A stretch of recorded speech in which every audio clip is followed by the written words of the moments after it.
Okay, I had mentioned last week that I was having issues with Fusion 360 and the playback of the simulation and generation, and I was getting all kinds of funky stuff going on. The screen areas would go black sometimes, and this simulation would not run right.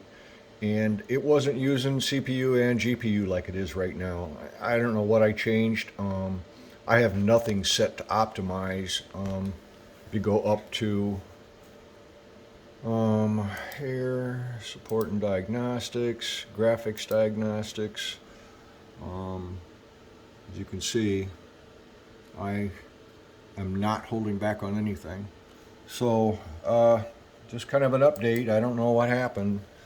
Fusion didn't update during that period of time, nothing like that, but now it's suddenly working great. So, money invested in the computer and all the RAM and everything, and graphics card is paying off.